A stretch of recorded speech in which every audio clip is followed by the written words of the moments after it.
morning, jobbergs! Welcome once again to my channel. This is Sir Job and welcome to Sir Job TV. Para sa lahat po ng mga new explorers tsaka newly discovered po sa aking channel, please don't forget to subscribe and click the notification bell for you to be updated with my future videos. So today is January 15, it's Friday, and welcome to another episode of our daily vlog in Sir Job TV. So this is in line with our project of the 365 circle project of our YouTube channel. So I hope that you will support for the entire video that I will be uploading for this particular season. So ladies and gentlemen, let us continue our discussion in UCSP for this morning, and our topic is still under with the MELC number 6. This is the part 2, which is kinship, marriage, and the household.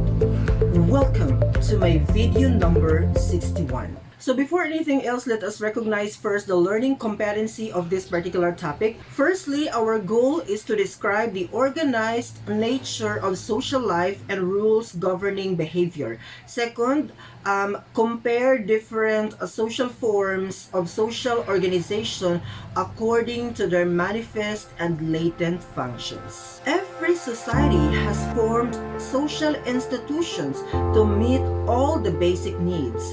One of these is the institution of the family. The family is the basic unit of the society. The structure of the family may vary from one society to the other. It may vary from one culture to the other as well. As we grow older, our social group will expand.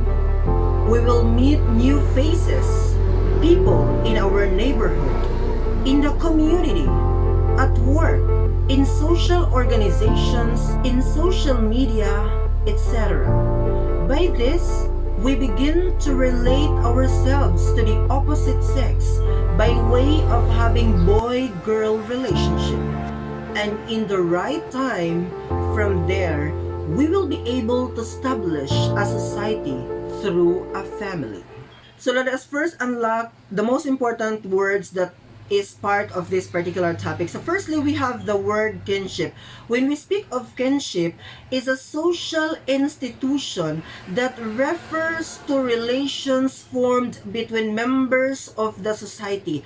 Ibig sabihin, in our vernacular or in our language here in the Philippines, this is kaugnayan ng kamag-anak. Okay? Or clan of your family. Yung mga relatives mo, that is your kinship. Okay, family of your family and of your family, that is your kinship. Okay, the other word is we have the concept of descent. Pag sinabi kong descent, it refers to the origin or background of a person in terms of family or nationality. It is our biological relationship. Okay, sino ang or saan ka nagmula or pinagmula ng angkan mo in the very first place?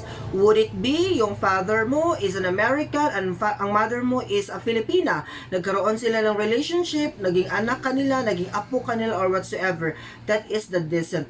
Angkan or ang pinagmulan mo as a person. Okay? So that is the descent. Kinship and descent in the first place. So, in the legend, pag gumawa po tayo ng genealogy of our family, usually ang ginagamit po natin in pointing to a male person is triangle. Okay?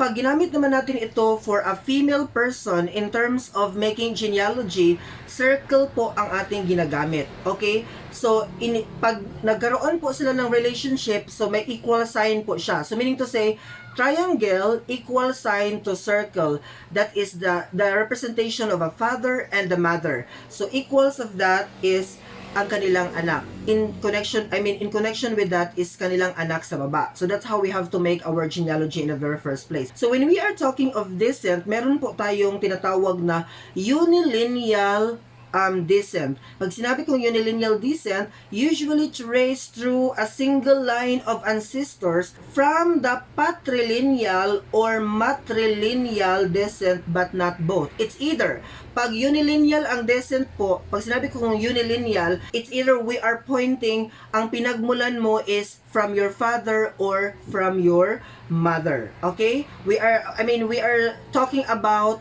the ancestors from your mother or your father. Pag sinabi kong unilineal, it cannot be both, it's either of the two lang po. Pag sinabi kong unilineal.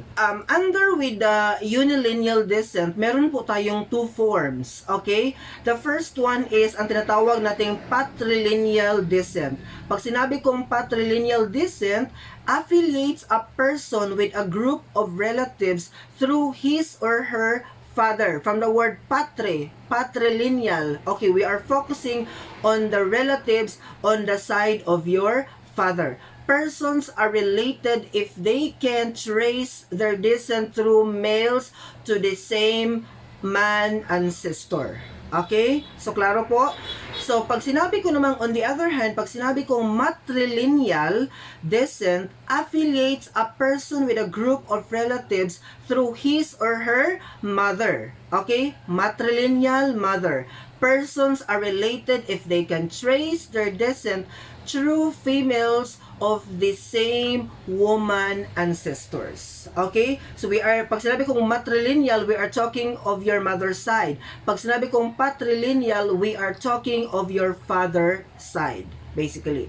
Pag sinabi ko namang bilateral, okay, bilateral descent affiliates a person with a group of relatives through either his or her parents. Kinship is traced through both ancestral lines of the mother and the father. Balikan natin yung first nating concept. Unilineal, isa lang. It's either of your mother and your father ancestor that we are talking. Pag sinabi kong bilateral descent, we are talking both your mother's side and your father's side. Okay? That is the concept. We also have types of kinship. Pag sinabi kong types of kinship, number 1, we have the consanguinial kinship or kinship based on blood or mga kadugo. Okay? It's considered as the most basic and general form of relations. The relationship is achieved by birth or blood affinity. Okay, it is commonly called as relatives by blood. Take note po, pag sinabi natin consanguinial kinship, relatives by blood. Examples are the relationship or connection between parents and their children, between siblings, between nephews, nieces, and aunts and uncles. That is basically the consanguinial kinship. Your family. We are talking of your family in connection by blood. The next one is the afinal kinship. We're still talking on the types of kinship here. The afinal kinship or kinship based on marriage refers to the type of relations developed when a marriage occurs. The husband forms new relations with his wife and her family. Likewise, the wife forms new relations with his husband and his family. Okay? Etong girl na to, from Butuan City for example, at saka nakapangasawa siya ng isang lalaking from Davao. Okay, nagkaroon sila ng relationship, nag-asawa sila, nagkaroon sila ng kanilang mga anak, nakabuo sila ng sarili nilang family. That is what you called afinal kinship. Meaning to say, nagkaroon ng another relationship ang family mo to the other family because nagkaroon ng marriage. Or there is nagkaroon ng relationship, I mean, yung isang girl from Butuan City doon sa isang boy from Davao City. Do you get the point? That is afinal. Okay, afinal kinship. Based on marriage ang relationship natin. The Family Code of the Philippines defines marriage as a special contract of permanent union. Okay, highlight natin itong permanent union. Kaya nga here in the Philippines, because we are still basing on the Family Code of the Philippines, ipinagbabawal po talaga ang divorce. Okay, hindi po nililegalize ang divorce. Only we can avail the annulment procedure. Pero yung divorce po, as much as possible, wala po yan sa concept ng ating Family Code of the Philippines. Kasi we are still adhering to the concept of sacredness ng isang family. Okay, ng isang husband and wife once nagkaroon na po ng ceremony or naikasal na po ang babae at saka lalaki sa simbahan, for instance. That is the case. Okay, permanent union po kasi, according to the Family Code of the Philippines, between a man and a woman entered into in accordance with a law or with law for the establishment of conjugal and family life. When we speak of conjugal and family life, meaning to say, meron na pong equal rights si lalaki at saka si babae to everything about their family. Even to the point of the property. 50-50 na po ang kanilang hatian dyan when we are speaking of conjugal relationships. Okay? Marriage is an important social institution wherein two persons, a man and a woman, enter into a family life. So now let us proceed with our discussion here in marriage across cultures. So pag sinabi kong marriage across cultures, meron po tayong dalawang concept na dapat maintindihan. The first one is the endogamy. When I said endogamy or compulsory marriage, it refers to marriage within your own clan or ethnic group. From the word indo, meaning to say inside. Okay?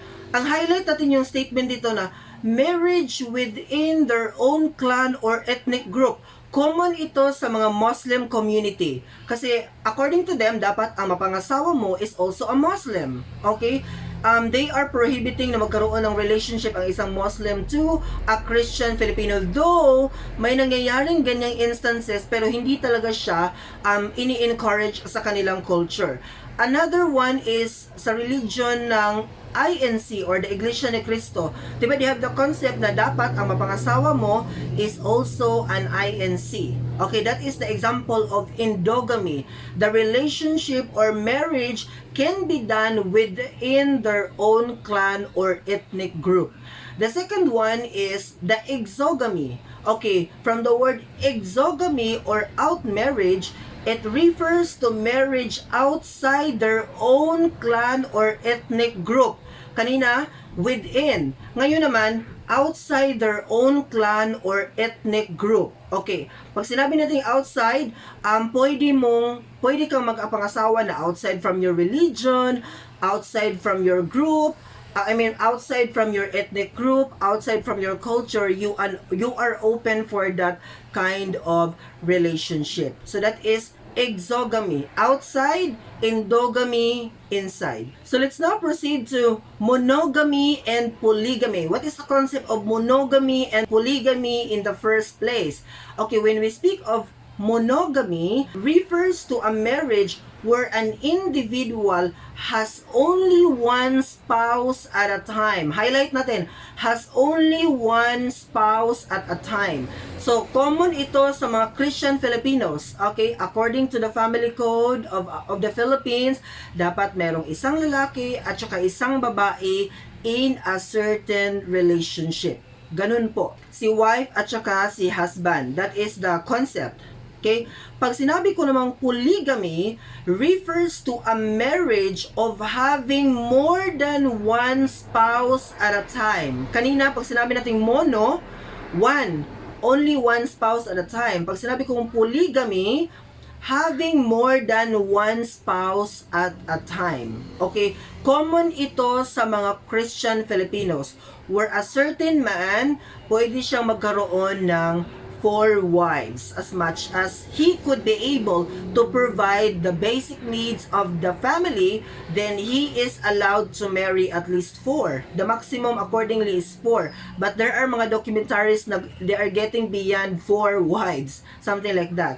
But under polygamy, merong dalawang concept under polygamy. We have the polygyny and the polyandry. Okay, pag sinabi kong polygyny, the marriage of one man having multiple female partners at the same time. Meron siyang one man, isang lalaki, pero marami ang babae in a relationship, that is polygyny. Again, isa ang lalaki pero marami ang babae, that is polygyny. Pag sinabi naman nating polyandry, is the marriage of one woman having multiple male partners at the same time. So, perfect opposite po siya sa polygyny, kasi ang polyandry po, isa ang babae, marami ang lalaki. That is polyandry. Pero pag isa ang lalaki, marami ang babae, that is polygyny.